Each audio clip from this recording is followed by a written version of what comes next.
So yesterday, this morning too, and I took some time to take a look over my plans and to just think about what I'm thinking about. And if you listen to what I was saying yesterday about the cheap wheat, essentially I've been making a lot of money because of cheap wheat up until this day. A lot of people are starting to cut their wheat right now, but if you've watched my videos from about 6 months ago, you'll know that I had my cattle walking around eating winter wheat for about 6 months up until about a month and a half ago. And so, I was talking about cheap wheat yesterday. I have a lot of cheap wheat in my area, and I can actually feed it at a profit. And if you've been watching me, you know that I had my animals on wheat for a long time. I must have had them on wheat for about 6 months. And so the people that are capitalizing, the people that are making money on the winter wheat right now, they're already behind the curve. I've already been making money on wheat for almost half a year. I mean, it's already almost been I was making money on winter wheat back in November. And so a lot of people are starting to cut that winter wheat up right now, and they're starting to feed it to their animals, but they're already behind the curve. If you're in the cattle business, you're already behind.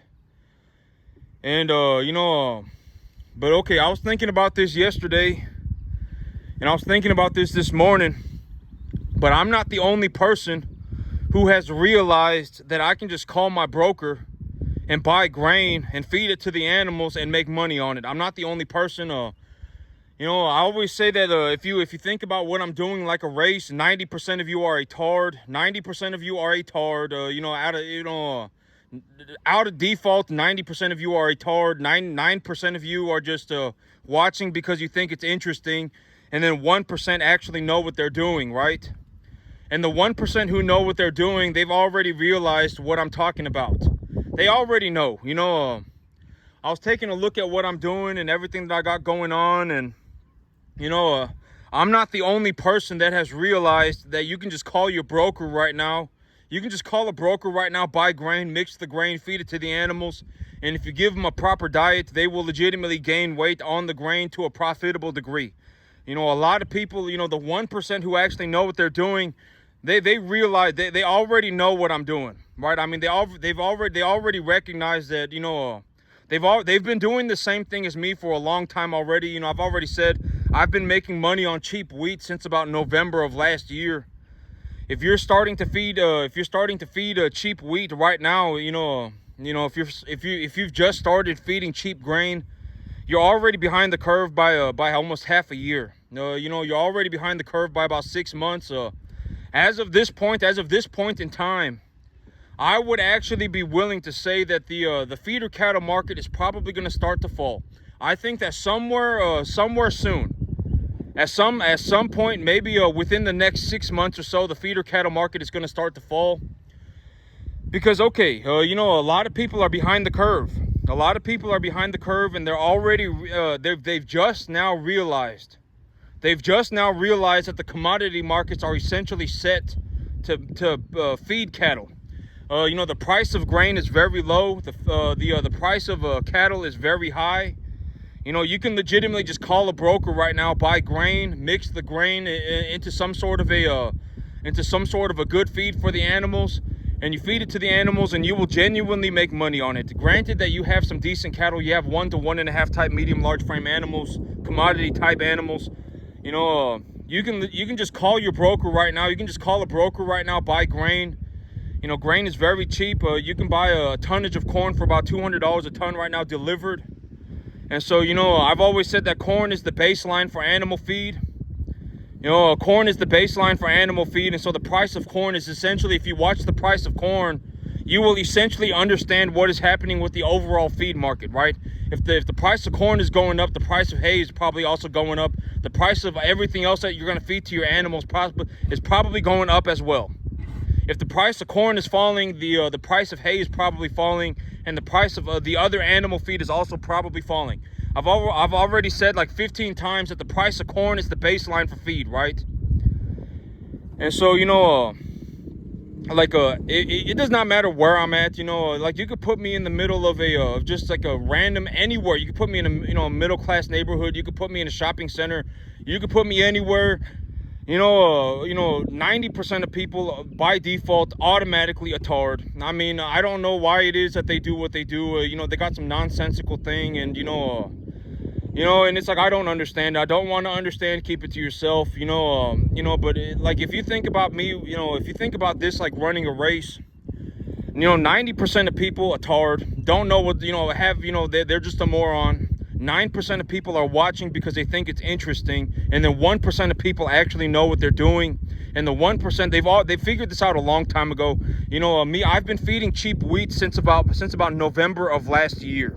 It's already been about 6 months, and people, when I look at the grain markets, when I look at the hay markets, when I look at the overall commodity markets, people are just now starting to, feed that cheap wheat. They've started feeding it about the last month, and so you're already about half a year behind. And I've always said that if it's easy, everybody's gonna do it. And if it's easy, everybody's gonna do it. And so other people are starting to recognize. I mean, a lot of people are starting to recognize. They're going, oh man, I can feed a cheap grain. I can feed grain to my animals at a cost-effective price. If I just legitimately just call my broker right now and mix my animals and mix ration with grain, I can legitimately just feed it to them and make money on it, right? I've already said, if I feed about 700 pounds a day, and a bale, my animals eat about 700 pounds a day, and so if they eat one bale of hay, if I give them a 900 pound bale of hay, and they eat the bale, they essentially just eat the bale and do whatever they're going to do with it. They're going to throw it on the ground, etc., etc. I'll make about an extra $35 every time I feed a bale, right? And so if I feed one bale a day, if I just feed one bale a day, I'm making an extra $1,000 a month. I don't have to do anything else. It's just a very minor adjustment. If I just invest in the commodities market right now, I can legitimately make myself an extra $1,000 a month by just feeding the cheap grain, by feeding the cheap feedstuffs. And if you go on the commodity markets right now, the commodity markets is essentially the markets for the effectively the entire planet, okay? The commodity markets, if you go on the stock markets and look up the commodity markets, the commodity markets is essentially the price of grain across the entire freaking planet, but all of America. Essentially, it's a rough estimate for what the price of any grain is in the entire country. If corn is trading for $2.10 a bushel, if corn is trading for $2 a bushel on the commodity market, you're probably going to be able to get corn for $2 a bushel anywhere if you just call your broker.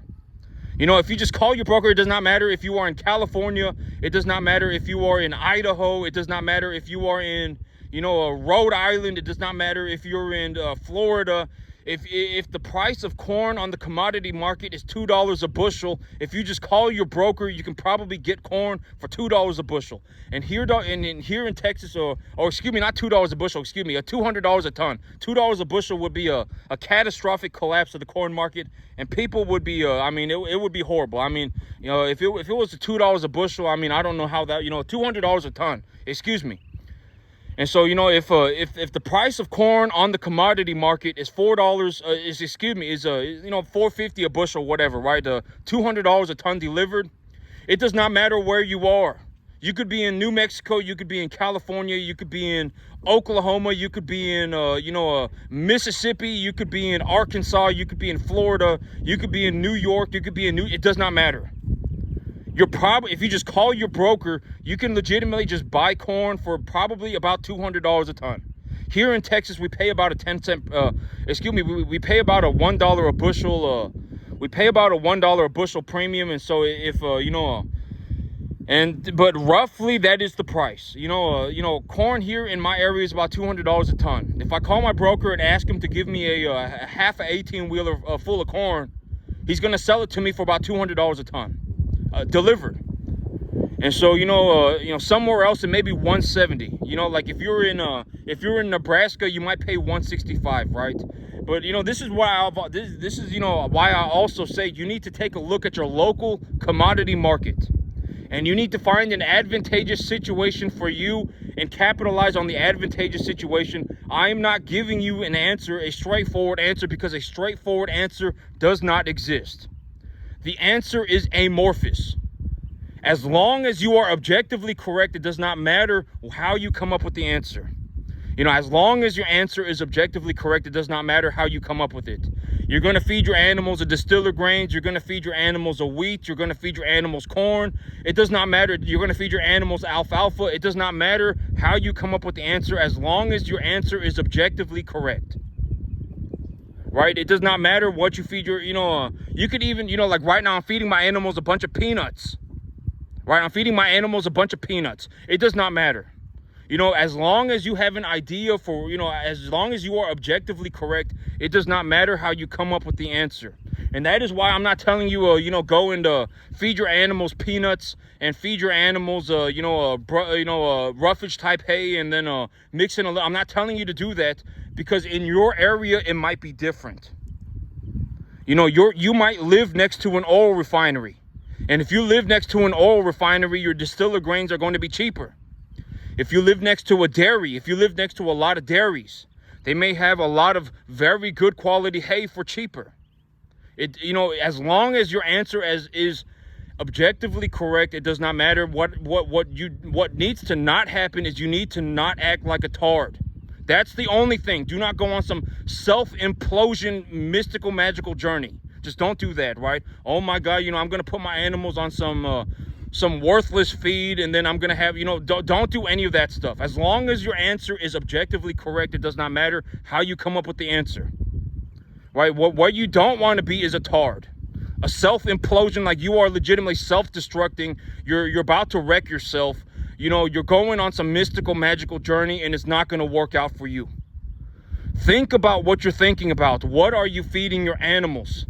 What is the energy concentration? What is the protein concentration? Do you need to add a vitamin pack? How much are you feeding your animals according to their body weight? How are you coming up with that body weight number? Think about stuff like that. Objectively correct information, right? The only thing that you don't want, the thing that I am looking to take all of you away from, is thinking like a tard.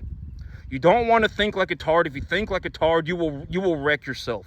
A lot of people, okay. A lot of people never make it. Never make it. I'm telling you, they will never make it. They are on some, a mystical, magical journey forever, on some self-implosion. I fell out of heaven at 7. My life is a mystical, magical journey type adventure. And they will never make it, legitimately will never make it. I've attempted to do deals with people who are 65 and 70 who still act like a tard. Oh my God, $5,000 is too much money. Give me a discount. Oh my God, $4,000 is too much money. Give me a discount. Oh my God, will you come and help me for free? No, I'm not going to help you for free. I don't care about your $5,000. Legitimately, how are you 65 and not have $5,000? I don't understand. It's such a pathetic amount of money, right? I don't understand. I don't want to understand. Keep it to yourself. But other people have started to recognize, other people have started to realize that the grain markets, that the overall commodity markets as of right now are set to make money in the cattle market. And when things are this easy, they are not going to last. And so my big idea right now is that I'm going to, okay, so here's the thing. I can purchase a borderline dairy quality wheat hay for about $150 a ton right now, delivered. And so I'm thinking about it, and I'm like, that's about $65 a bale. And when I see the overall everything, the commodities markets, I do not see a major discount happening from $65 a bale. If wheat hay goes from $65 a bale to $60 a bale, I do not care. But do I think wheat hay is going to go from 65 to 35? No, I do not think that wheat hay is going from 65 to 35. And here's a very good example. Last year, if I were to go and buy a roll of dairy quality hay, I would be paying about $150 a roll. About 365 days ago, about a year ago, If I were going to purchase hay, a dairy quality wheat hay, it would have cost about $150 a roll. But right now it is $65 a roll. There has been more than a 50% cut in the commodities market. And so I'm looking at the overall commodities market, and I'm considering, I've always said that part of me doing what I need to do is my investment portfolio. And so I'm taking a look at the overall commodities market, and I'm putting two and two together. I do not think that there is going to be a major discount from $65 a roll. I just don't. The cost of urea is about $500 to $550 a ton right now. The wheat, the major reason that wheat did so well this year was because the weather was so good for it. And I know this because I had my animals on wheat for almost 6 months, and I made a ballistic amount of money for almost dirt cheap. I put in almost no money, and I legitimately almost put in about $15 per month per animal. It cost me less than $15 a month per animal, and I made a ballistic amount of money on the wheat. I made thousands, tens of thousands of dollars on that $2,000 investment. And, other people are starting to recognize what is happening. There is a massive amount of wheat on the market for cheap, and the wheat is very good quality. You can genuinely just feed the grain to the animal. You can just feed the feedstuffs to the animal. And if you feed it to the animal, granted that you have 1 to 1.5 type medium large frame animals that are somewhere between 350 to 800 pounds, you can genuinely just make money on it. If you just feed it to them, you will make money on it. And when I take a look at the overall commodities market, I do not believe that the cost of wheat, the cost of dairy quality wheat, is going to fall significantly from $65 a roll, about $150 a ton delivered. I do not think it's going to happen. And when I take a look at everything right now, but I'm already behind the curve on wheat. But when I take a look at the overall commodities market, what do I anticipate is going to happen over the next 30 days? What do I believe is going to happen over the next 60 days, right? I anticipate, and I anticipate that the moment it starts getting hot outside, the moment it starts getting over 95 on a daily basis, and the moment anything on the news says, we got a massive heat wave incoming. There is a massive heat wave incoming. There is a 0% chance of it raining for 2 weeks in a row. And it's over 95 degrees outside. People are going to start cutting hay. I would be willing to bet 10 to 1 odds that here within the next 3 weeks, in the next 30 days or so, people are going to cut a massive amount of hay. Why do I think people are going to cut a massive amount of hay? The weather has been very mild and the weather has been very wet. People probably have a lot of hay. A lot of hay. I got behind on my hay because I didn't fertilize it properly. I missed one opportunity for fertilizer, and my hay essentially has stopped growing altogether. And so that's unfortunate for me, but I'm not going to sit here and go, oh my God, my grass isn't growing because I missed the chance to fertilize it. I don't really care. It's already spilt milk. I need to figure something out, right? And so when I take a look at the overall commodities market, and I still have feedstuffs put away, the entire reason, I always say, always have feedstuffs put away, right? Always, forever. It does not matter if everything is going into it does not matter. Always have feedstuffs put away, right? Always. And so, I'm feeding my animals on last year's feedstuff. It's already been paid for with last year's money. I'm making a positive return on it. And so I don't really care what it costs me because I'm making a positive return on it. If I feed it to my animals, I'm making money on it. So I don't really care, right? And so, I missed one chance to fertilize my grass, and my grass has essentially just stopped growing altogether. But right now the opportunity for me to make money is in the commodities market. If I invest in the commodities market, I will make money. I can buy grain. I can legitimately just call up my broker right now and just say, hey, I want to order grain. That's all I have to do. I can just say, hey, I want to order grain. I can legitimately just mix the grain up and feed it to the animals, and if I do that, I will make money. If you take a look at the overall commodities market, the feeder cattle market is still hovering around 250, 260, and the price of grain has plummeted like 50%. Legitimately, I was paying $150 a roll for dairy quality hay last year, and now I'm paying 65. You know, the commodities market has legitimately halved. And then the weather in my area was very good, and so people are undercutting the market. You know, the grain market has essentially fallen by like 75%. Or not 75%, you know, about 40%. You know, the grain market has essentially halved. And the weather in my area was extremely good, and people are selling a dairy quality hay for dirt cheap. And I don't think it's going to get much cheaper. You know, if it goes from $65 a roll to $55 a roll, I don't care. Do I think that the price of dairy quality hay is going to go from $65 a roll to $30 a roll? No, I do not. I do not see that happening, because if that happened, people would be underwater. Why would you sell it? You wouldn't sell it. You would just let it rot in your field, and you would just take your chances on it, and you're gonna, you know, feed it to your cattle or whatever. You know, you're gonna go and try it and run some cattle or whatever. You know, if you're gonna, you know, just use common sense. Like, if you're gonna take a lot, you know, if someone's gonna take a loss on selling something, do you think that they're gonna sell it? No, right? I mean, they're not. I mean, they'll wait. They'll do something else, right? I mean, they'll feed it to cattle. I mean, they'll do something, you know. And so, you know, but a lot of people are already behind the curve. I've been feeding my animals on cheap wheat since about November of last year. You know, it's already been almost 5 months, and people are just now starting to figure out that the, you know, well, not figure out. You know, I mean, a lot of people have seen their wheat grow, and but a lot of people are just now being able to capitalize on the grain market, on the overall commodity market. And so, you know, but as of right now, I can legitimately just call my broker. I can just say, hey, you know, I want to order a distiller grains, and he'll bring me distiller grains, and I can legitimately just mix that distiller grains with a roughage type hay 3-to-1, and I'll be paying about $160 a ton for the feed.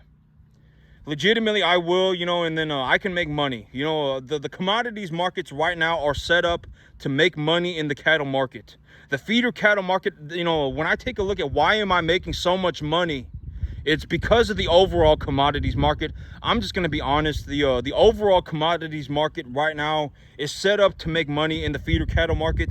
But I took a look at everything, and I was like, you know what? If things are this easy, you know, if I can just legitimately just call my broker and say, hey, bring me some grain, and I can just mix the grain with some hay, and I can feed it to my animals, and I'll pay $160 a ton for the feed, and I'll make, you know, I'll make an extra $1,000 a month by just doing that. If things are that easy, everybody's going to do it. And so that is why I believe that right now we are sitting at the top of the cattle market. That is my overall reason for why I believe that we are sitting at the top of the cattle market. You know, because you know, things are too easy right now. That's what I believe. Things are too easy. You know, I can just call my broker and just say, hey, bring me some grain, and I can just mix the grain with some roughage type hay, and I just call it a day. I pay $160 a ton for the feed, and you know, and then I make a ballistic amount of money. The cattle market right now is very easy. It's very easy. And so, you know, I'm like, you know, when I take a look at everything going on, I think that we are at the top of the market. I think that we are going to start going because when things are easy, everybody's going to pile in. Everybody's going to think that it's some gold mine, and then they're all going to come running in. And then once everybody comes running in, the market's going to get flooded with inventory, and then we're going to. I think we're on the way down. You know, I personally believe that you know, that feeder cattle prices are going to go lower. And I think that they're going to go somewhere. I think that they're going to go somewhere around $2. I think that there's going to be about a 25% correction in the markets. That is what I believe.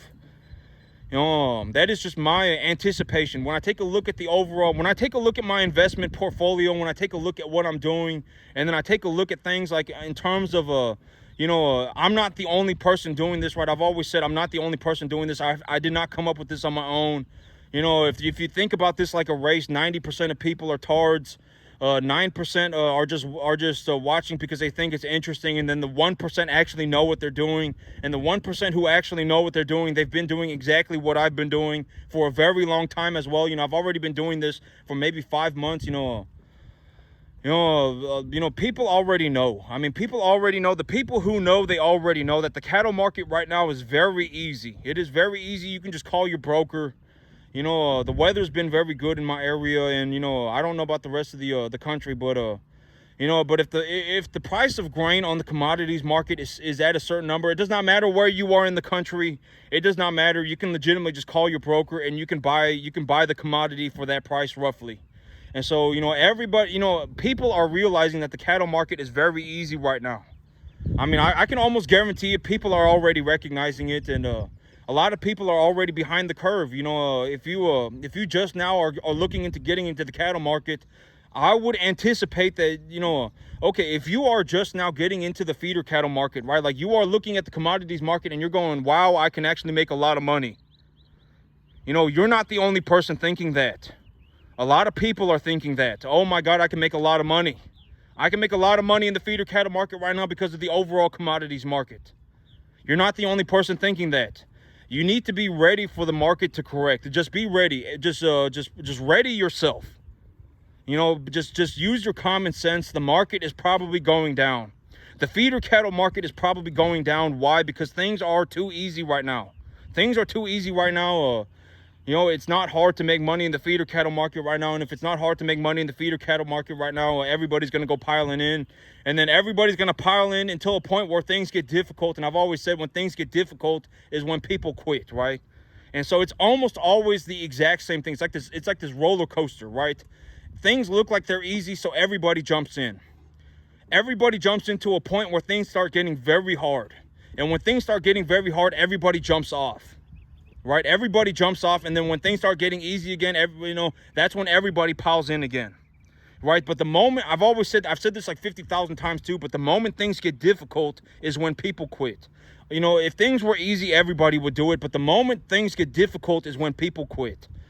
Oh my God, the price of grain is up, but I'm actually, over the next 2 months, up until about the end of July, I'm going to stock up on hay. That's my big thing. I'm going to stock up on dairy quality hay as much as I can. And because why am I going to do that? Because I do not believe that the overall grain market is going to fall substantially anymore from here. I don't think so. Do I see the price of a dairy quality wheat hay going from $65 a roll to $35 a roll? No, I do not. If it goes from $65 a roll to $55 a roll, I do not care. But do I think that the price of hay, do I think that the price of grain is going to have from this point forward? No, I do not. And so, if I buy a boatload of hay, I can just hold on to it. I can just hold on to it in storage, and I can use it when it's necessary. And the hay is a tax deductible asset, right? I can deduct the cost of the hay off of my taxes. And so, I think that we may be at a long-term bottom for the grain market. I believe that we are at a long-term bottom for the market. Like for the next 5 years, the price of feed is not going to get much lower than where we are right now. I do not personally believe so. And if it does get lower, it's not going to be to a significant degree. I personally, when I take a look at the overall commodities market, I think that right now we are at a long-term bottom, somewhere near it. If it falls any more, it's not going to fall significantly more. And so I am considering just stocking up on a lot of dairy quality hay. I can get it for very cheap. And if the feeder cattle market falls, I've always said that the feeder cattle market and the overall grain market are kind of like a counterweight, right? If the feeder cattle market falls, the price of grain will probably also go up. They act like counterweights. If the feeder cattle market falls, the price of grain will probably go up. And so, if I believe that I am at a long-term bottom for the feed market, for the grain market, I'm essentially buying if you want to think about it this way, I am essentially hedging my cattle investment by purchasing the feed at a low price. Because if I purchase the feed at a low price, and let's say next year or let's say in 6 months, the price of feed goes up and the price of cattle falls, I don't want to have to take a loss situation. I don't want to have to be in a situation where I'm purchasing feed for a higher price and selling my animals for a lower price. I don't want to be in that situation. So how do I prepare myself for that? I purchase the feed while it's cheap and I put it away in storage. I've said this like 20 times already, right?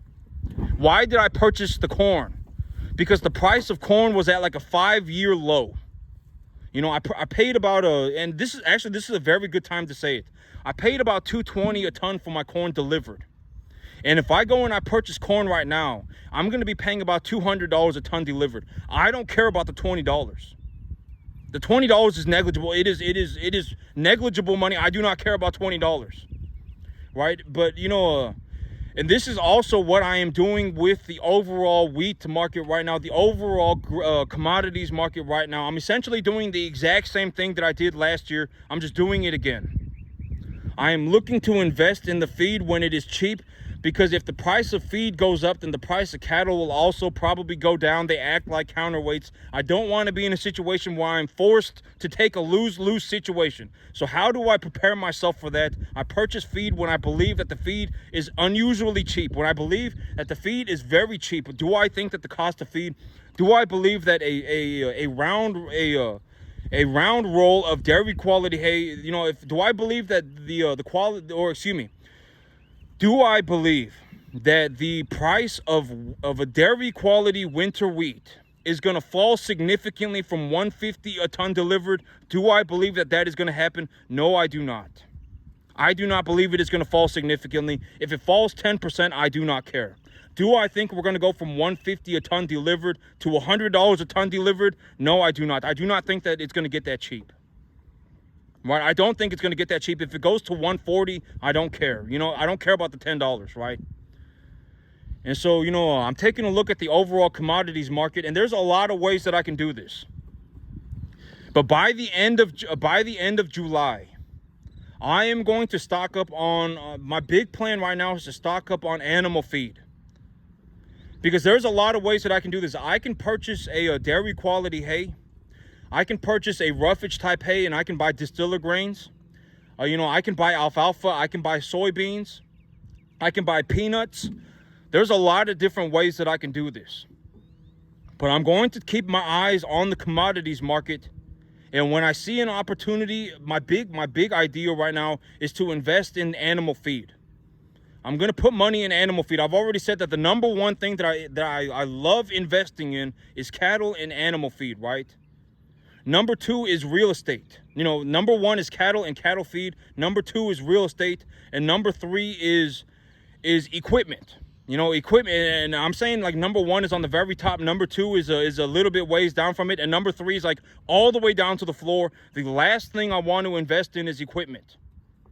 And after I've bought all the three things that I require, that I see as a necessity for my business, if I have money left over, that is the money that I use. Like, oh, I'm going to go and buy myself a nicer car, or I'm going to go and buy myself a nicer home. After I've done everything for my business first. My business always comes first. I'm always, you know, if I can make more money, I will go and make more money first. When I make so much money that I can no longer invest all of it, I will spend it. I will go and buy myself a house. I will go and buy myself a nicer car, whatever it is that I want. But my business always comes first. And I always love to invest in cattle and cattle feed first, number one. Number two is real estate, and number three is equipment. And when I say number three is equipment, I'm putting it like equipment at the bottom of the list, like at the floor. And if you take a look at what I'm doing right now, you know, you're gonna realize that you're gonna realize what I'm doing, right? I'm buying cattle and cattle feed first, and then I'm talking about real estate. And the number three thing that I'm talking about right now is a dually truck, right? But I'm not talking about, oh my God, I'm gonna take money away from my cattle. I'm gonna take money away from my cattle feed. I'm gonna take money away from my real estate to go and buy a dually truck, right? Dually truck is on the very last of the list. I'm going to buy myself the cattle first, the cattle feed, then the cattle first. I'm going to buy myself the real estate, and once I've done that, I will purchase the dually truck. And then if I want, you know, if I still have money, you know, if I still have money left over that, after that, I can do whatever I want. I can go, if I want to buy guns, I can buy guns. If I want to go and buy a house, I can buy a house. Whatever it is that I want, I can go and buy whatever I want after I've done everything that I need to do. Right, whatever it is, you know, I need to do my business first, and then if I have money left over, I will spend it on whatever I want, right? And so when I take a look at it, you know, by the end of July, I'm going to stock up on animal feed. You know, I'm going to stock up on animal feed as much as I can reasonably put away. I'm going to stock up on animal feed, and then It does not matter how I do it. I'm even considering doing a roughage type hay with the dry distiller grains. Right now I can purchase feed for about $160 to $200 a ton. And so if you think about that, that's about for a third of that, it's about $70 a ton. I feed about $70 worth of a feed a day, and I make about $240 on it a day. So I net a profit of about $170 if I legitimately just put my animals on feed. Like if I legitimately just put them on feed all the time, I still make like $170 a day. But things are too easy right now. Things are too easy. A lot of people are going to come running in thinking it's a good idea, and then a lot of people are going to come running in, and when a lot of people come running in, things are going to get hard again, and then when things get hard again, people are going to go running away. And so I'm just I would just say be ready for that. Be ready for that. If you are looking to run into the cattle market right now, just be ready. You might be getting on at the very top of the roller coaster. If things are this easy, everybody's going to want to do it. And when everybody wants to do it, it's not going to get easy. It's not going to be easy anymore, right? It's not going to be easy anymore. The market's going to get flooded with inventory. The big players are going to push real hard. When things are going real good, the big players push real hard. And when they push real hard, the markets are going to go back down. And so just be ready. Things are too easy right now, and when things are too easy, they won't stay that way for long. And so I'm preparing myself. I'm getting myself ready, putting myself in an advantageous situation, right? I'm going to purchase the animal feed. I'm going to purchase a large amount of animal feed over the next month and a half. And I'm going to put it away in storage with the anticipation that the price of feed will go up and that the price of cattle will go down. And so I'm going to prepare myself for that. And, this was one thing that, I wanted to talk about today, and then I'll call it a day. I feel comfortable talking about this as of this moment. I feel like it's a good time to talk about it. But death loss. Death loss in the cattle business is something that you will have to experience. Sometimes when you go and buy an animal from the sale barn, they're already sick. You're gonna see animals die.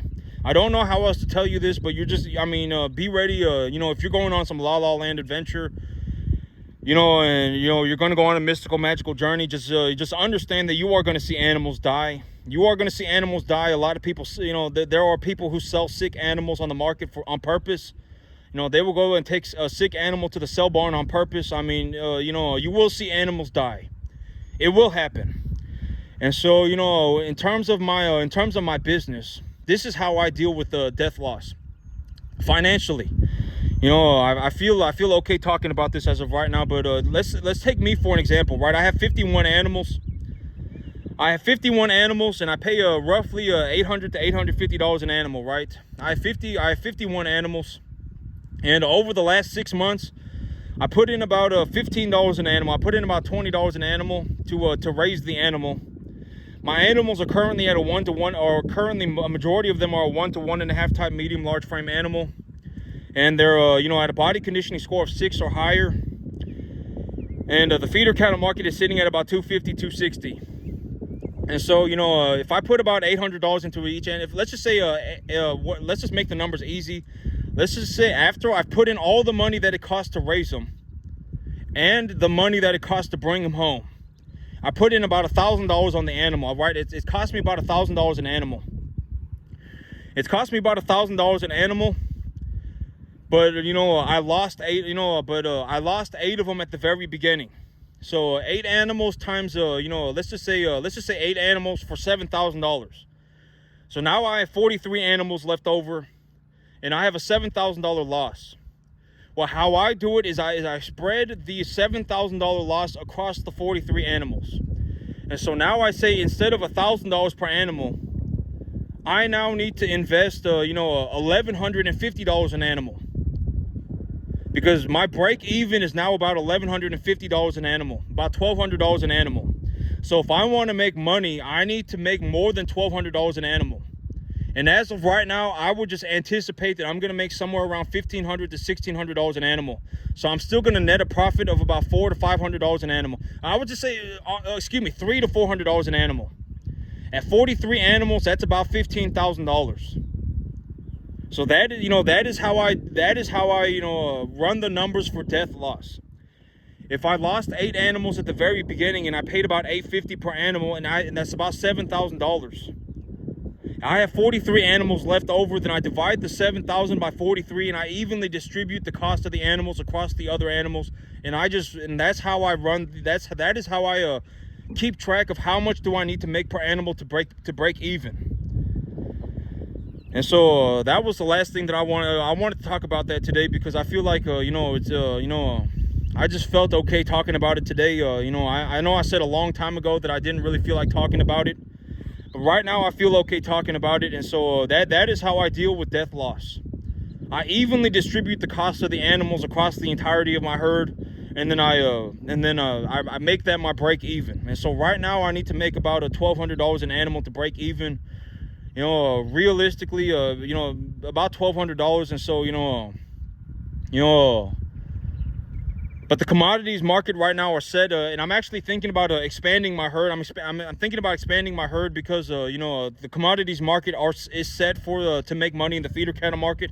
I can legitimately just call my broker. I don't even have to worry about growing any grass. But I definitely do want to grow my own grass, because even if I buy the feed, at $160, $200 a ton, it's still way more expensive than me just growing the grass. If I just grow the grass and have the animals graze it, it legitimately costs me about $15 a month per animal. About $20 a month, not even $20, about $15 a month per animal. So if I grow the grass, I don't have any equipment. I just grow the grass by myself and I let the animals eat it. It will legitimately cost me about $15 a month per animal. That I would put my hand on a Bible. I swear it on my freaking life. You can look up the numbers yourself. I use about 50 pounds of nitrogen a month, roughly. If I get about 4 inches of rain, 3 to 4 inches of rain a month, and the weather stays at about 85 degrees in the afternoon. If the weather is about 85 degrees in the afternoon and about 55, 60 degrees in the evening, I will put about 50 pounds of nitrogen per month on my field, and I will put that nitrogen on my field at about a 5:1:3:1 ratio, NPK sulfur, for my particular field. If you have a field that is lower in pH, you will also probably need to put dolomite lime. If you have a field that is deficient in iron, I don't know, you may have to put some ferrous sulfate. You're gonna have to figure it out. There is no way for me to give you a straightforward answer, because a straightforward answer does not exist. The answer is amorphous. As long as you are objectively correct, that is what matters, right? I mean, it does not matter. You're going to have to figure it out. I don't know how else to tell you. There is no way for me to give you an easy answer. Okay, and if there was a way to give everybody an easy answer, if there was legitimately a way that I can just sit here and say, do this exactly to a fine T, if you just do that, then you will succeed. Everybody would be succeeding, right? I mean, it's not that easy. You're going to have to figure it out for yourself. If the weather turns hot, you may have to reduce your fertilizer application. If the weather turns cold, you may have to reduce your fertilizer application. If the weather is mild but there's no rain, you may have to reduce your fertilizer application. If the weather is mild but very wet, you may have to increase your fertilizer application. If your field is low in pH, you may have to add dolomite lime. If your whatever it may be, you're going to have to figure it out for yourself. And you're going to have to learn how to think it objectively correct. No, Mother Nature is not going to grow your grass, right? I've already told you this 50 times. If you sit around thinking that if it just rains, it's going to grow your grass, you're a tard. It's not going to happen. You need to learn how to think objectively correct. If it rains, rain is not going to grow your grass. Rain will grow your grass if your grass is growing on a field that is somewhat, relatively saturated with minerals. You need to have a certain balance of minerals in your field, in your soil, right? I mean, rain is not going to grow your grass unless you have those minerals in your field, right? You need to learn how to think objectively correct. Do not start going on some la-la land adventure. I'm on some mystical, magical adventure, and everything's going to work out for me in a spectacular fashion. Do not think like that, right? Think objectively correct. I need to put 5:1:3:1 NPK sulfur on my field from the information that I've collected in the past and the generic information that I collect about grasses on the internet.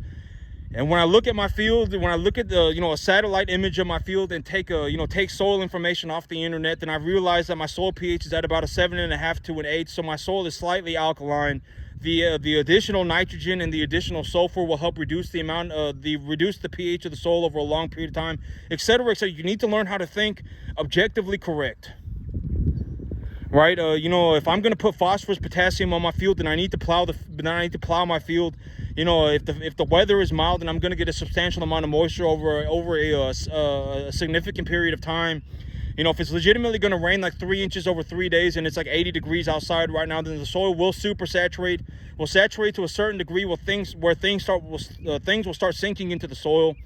And if things start sinking into the soil, I can actually apply, you know, a positively charged fertilizer.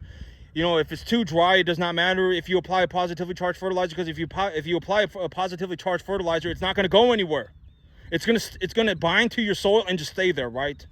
You need to learn how to think objectively correct. You know, if you start going on these la land adventures, you are going to self-sabotage yourself.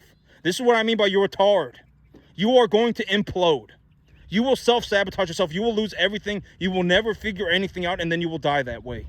Happens to a lot of people. A lot of people. Most people are not sitting around thinking and talking like me. Right? Most people are not. But I'm telling you, I make a boatload of money.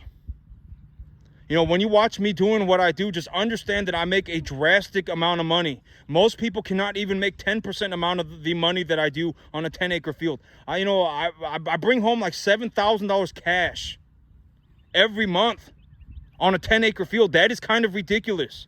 When you consider the entirety of my asset portfolio, I also almost every single month, I almost always also have another $6,000 to $7,000 worth of unrealized gains. I'm making close to like $12,000, $14,000 a month on my 10-acre field, right? I mean, absorb what I am doing. Do not go on your mystical, magical adventure. If you go on your mystical, magical adventure, you are a tard, and I'm going to leave you to die. I will not even attempt to save you. You know, you are going to self-sabotage yourself. You will implode. You know, like, you don't know it, but you are self-sabotaging yourself. You know, please, for the love of God, do not be a tard. Right? I mean, you know, don't go on these mystical, magical adventures. I'm going to throw some Hail Mary and I'm going to throw some Hail Mary and it's going to get caught. And, oh my God, I fell out of heaven at 7. My life is a mystical, magical journey. Please do not do stuff like that. If you do stuff like that, you are never going to figure it out, and then you're going to die that way. You're going to, you know, what I call flailing in the ocean, right? You think that there's some island of gold, and you're going swimming for the island of gold, but the gold is not, there is no island of gold, right? I'm legitimately standing on the gold, telling you where the gold is at. I don't really care, I've already said, well, number one, I haven't seen anybody that can even do 10% of what I do to this day. I haven't seen it. Not with my own 2 eyes. I haven't seen a single person that can even do the 10 that can even get to the 10% mark of what I do. I have not seen it to this day. And so, right off the bat, I would think that it was a miracle. It would be a miracle, it does not matter where you put me. If 1,000 of you are watching my YouTube video, I've already said that YouTube is kind of like a microcosm of a universe. It's kind of interesting because it's like, 1,000 people on YouTube. It's like if you put me in a random shopping center, or if you put me in a random building and there were just 1,000 people at random, around me. Essentially, that is what YouTube is, right? 90% of you are completely screwed right off the bat. I mean, it would be a miracle if one of you got to the 10% mark. Out of 1,000 people at random, any random population of people, if you drop me in the middle of any random 1,000 people, it would be a miracle if one of you out of 1,000 got to the 10% mark. Right? And so, I give you the best information that I can. I give you objectively correct information. I'm as straightforward with you as I can, and if you absolutely hate my guts, if you absolutely hate my guts and you just do not want to, then go and watch somebody else. But, go and watch somebody who actually knows what they're doing. Go and watch a rich person, right? I've always said, you don't want to be in a situation where you're fiddling each other's diddlies and you're just around a whole bunch of poor people, because poor people will gaslight you into becoming poor. The last thing you want to do is be a poor person that encourages other people to become poor. That's the last thing you want, right? That's the worst thing that can happen. If you are a poor person, turning other people poor is the worst thing you can do. It is the worst thing. You were going to come up with some nonsensical, whatever it is, nonsensical plan. Oh my God, this, that. And then you're going to turn other people poor. You're going to gaslight other people into becoming poor. That is the worst thing you can do if you are poor, is turn other people poor, right?